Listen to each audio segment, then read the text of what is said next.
While diplomatic efforts are continuing around the world, European leaders are meeting in Brussels. They're expected to call for the establishment of humanitarian corridors and pauses in the bombardment of Gaza. Well, let's speak to Step Vaessen. She's live for us now from Brussels. Step, humanitarian corridors and pauses, but no mention of a ceasefire.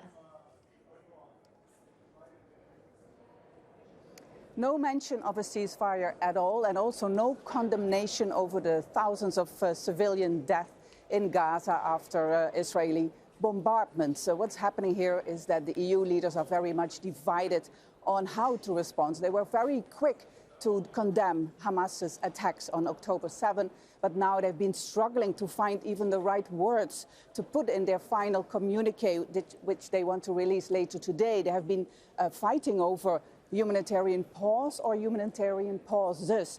And now they have decided on the latter because, according to Germany, and Germany plays a very important role here because of its history and also the Holocaust, its position towards Israel is unconditional support. And they are very much pushing for this humanitarian pauses instead of pause, because that would be too much of a ceasefire, sounding like a ceasefire, and that would hamper Israel's right to defend itself. So it's a very watered down version now, humanitarian pauses, corridors, which basically means that humanitarian aid should be able to reach people in Gaza in between lulls in the bombardments. It's something like that, and they're still debating it for the rest of the day. But this is, of course, very painful for the European Union, which is started as a peace process. They're not talking about peace. They're not talking about ceasefire. They're very much only talking about a very small measure that they want to be implemented.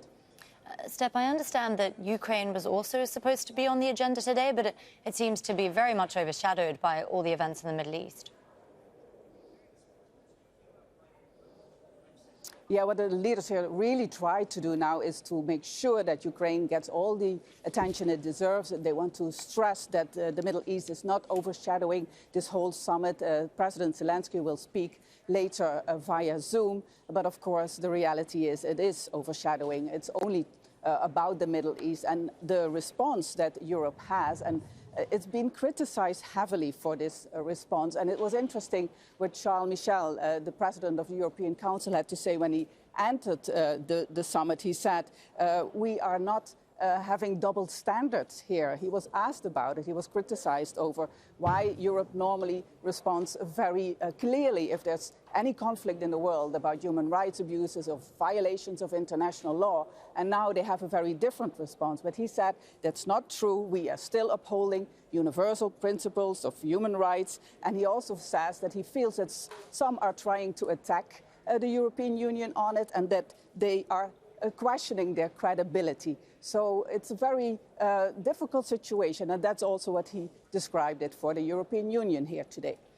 Step Vaessen there for us in Brussels with all the latest. Thank you, Step.